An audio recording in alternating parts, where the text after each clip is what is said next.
everyone. Welcome back to Mad About Cards and Crafts.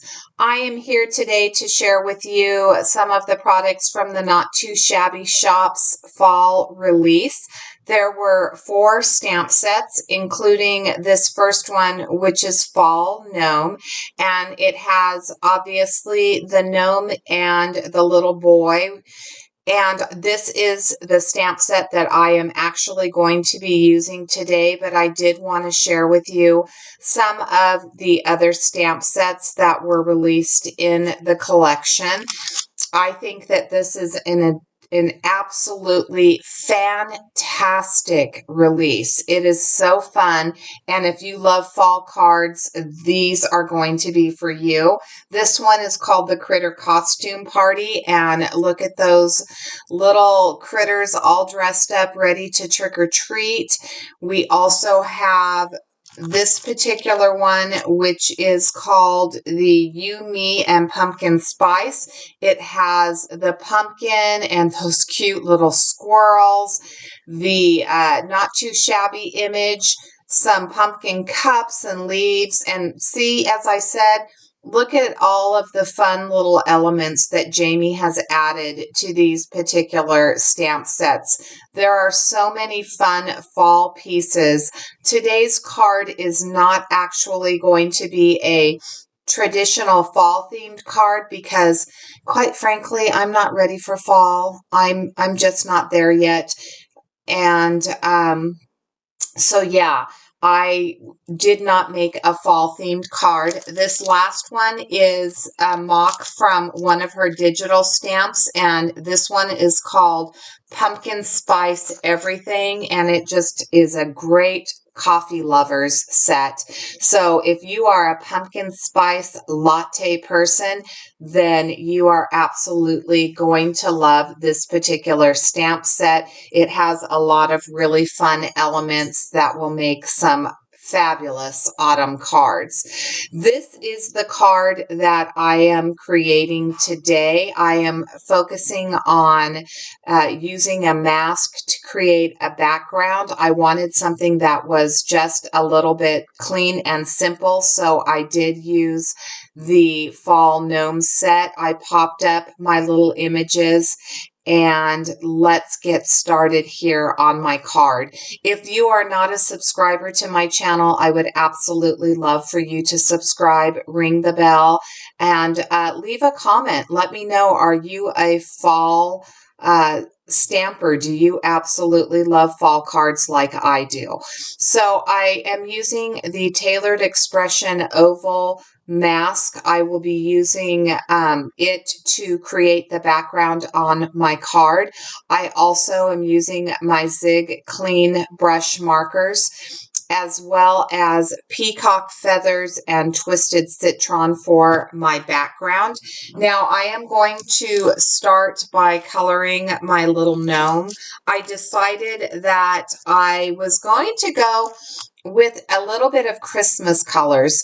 And the reason that I decided to go with red and green was because I thought that that little boy's hat looked kind of like a Santa hat. So I am going to add some bits to that to make it look more Santa-ish. I wanted to get kind of like a maroonish color. I didn't want a bright red, so I brought in some fluorescent pink, which is that color right there. I added to the corners, and then I first came in, with the deep red, and then I add the fluorescent pink. I'm also using my colorless blender a little bit later on just to get a better blend. I started out with the water on the hat. I didn't want to use too much water. This is Bristol Smooth cardstock, and those are really small spaces, so I didn't want to get outside the lines with my coloring. So every other line I am using the fluorescent pink and the deep red, and then I am just blending those two colors together. I'm trying to get a little more concentration on the outside of the hat, so that's where my shadows are going to be, are on the left and right side of the hat, and then I will blend it out to try to get just a slight highlight, not too much, but just a slight highlight in the middle. And I'm going to do the same with the May green and the pale green. May green is my darker color. It's the one that I will put down first, then I will blend it out with the May green, or with the light green, which is just a little bit lighter. Aren't these images adorable? Oh my goodness. Leave a comment in the box below and let me know, are you totally into this gnome trend like I am? As I said, I knew immediately when I got these stamps that this was the first set that I wanted to work with, because I just absolutely adore them. I think that they are just the most adorable little critters. So I laid down my lightest color on the clothes, and I believe that that is, let me look here and see, that is still the pale green, and then I'm going to blend that out just a little bit with the May green. So I will put the May green underneath his beard to give a little bit of shadowing where the little jacket covers overlaps. I used some there. Now I'm coming in with a little bit of blue gray and pale gray. So blue gray is going to be my darkest color. I am going to lay that down underneath his face, or the hat, and his nose, and then I will blend it out with the lighter color, which is the pale gray, and I'll do the same from the bottom, and then the center will be my highlight, and I am going to use the water to blend that out as well. Now you see the top of the hat, that white spot that I left where the nose was. I debated. I almost was going to draw in some eyes there, and so I left it and tried to decide whether or not I wanted to attempt to do that. I end up coloring the hat, so I'm going to come back in with my reds and do just a little bit more coloring there. I'm coloring his shoes with a brown color.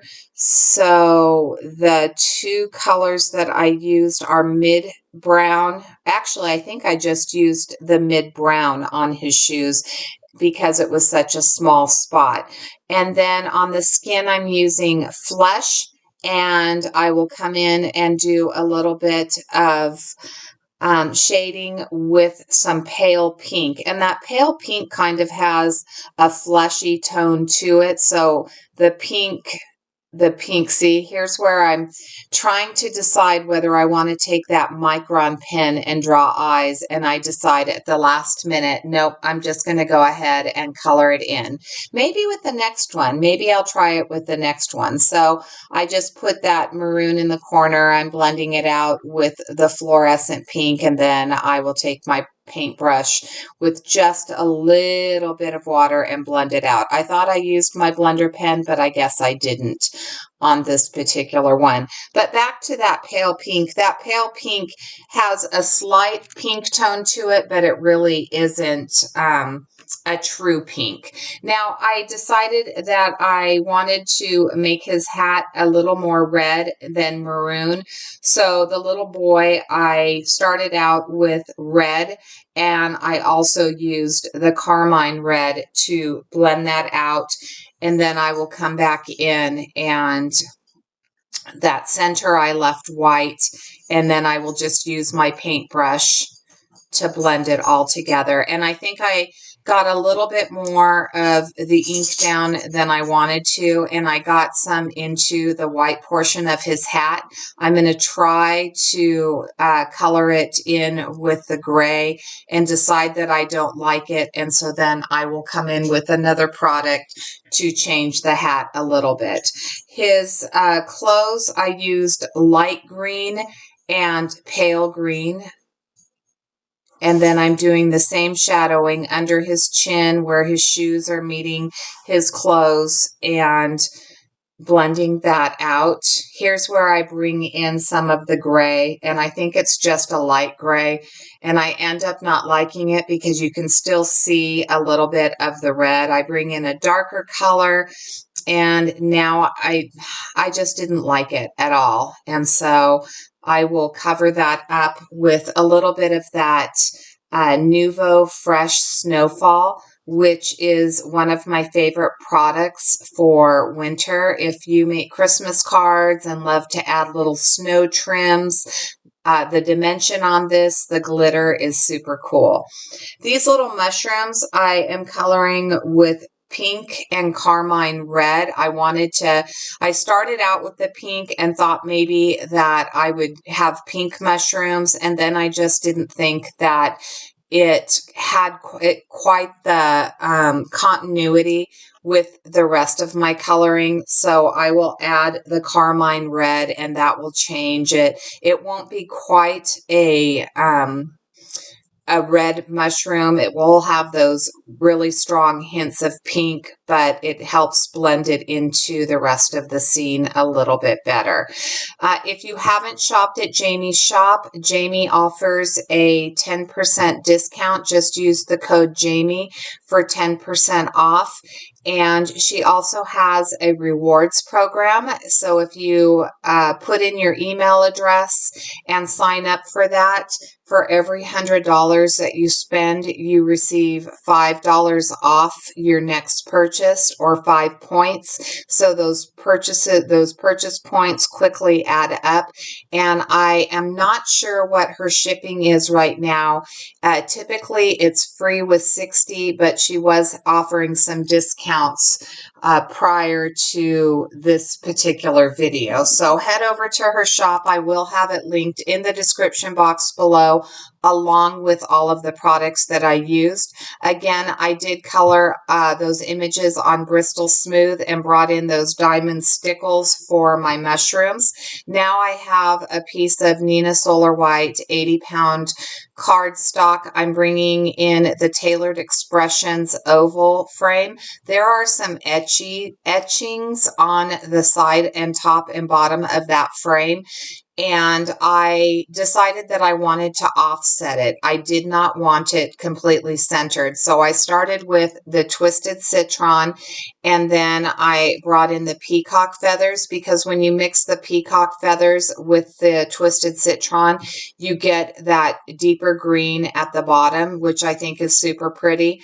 I left the center highlighted, and then I also used the peacock to go around the sky so that I have a little bit of that blue sky.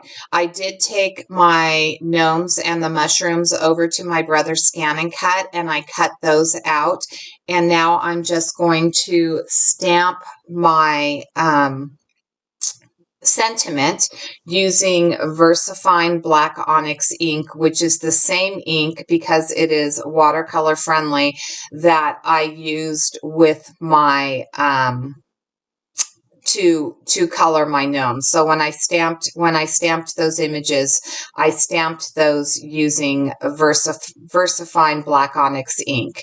I get a very nice crisp image. This is the first time that I've used this stamp. It says there's no one like you. And now I'm going to add a little bit of foam tape. I use the I'm using the Scotch 3M foam tape, which I will link in the description box below, to put on the back of my little gnomes. I did glue, using art glitter glue, the mushrooms straight down to my panel. I'm going to place the little gnomes. I did bring in a Tim Holtz burlap stencil. I didn't get it on film, so you can kind of see a little bit of that texture in the background. That is using the burlap stencil and the Twisted Citron.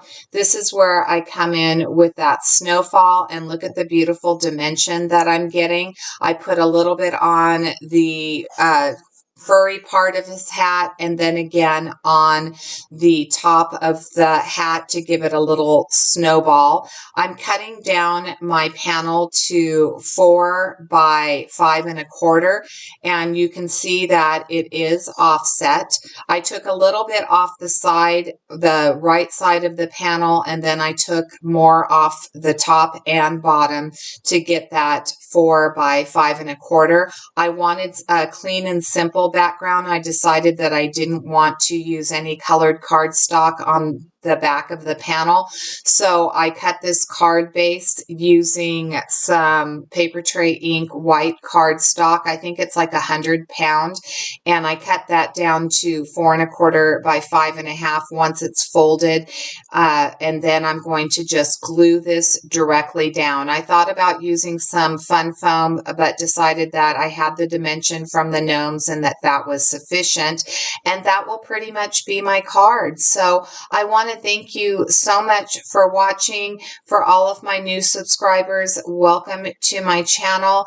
I hope you enjoy this new release as much as I do. I will be back several times this month with a couple hops and some additional design team projects. Until then, have a fabulous day, and thanks so much for watching.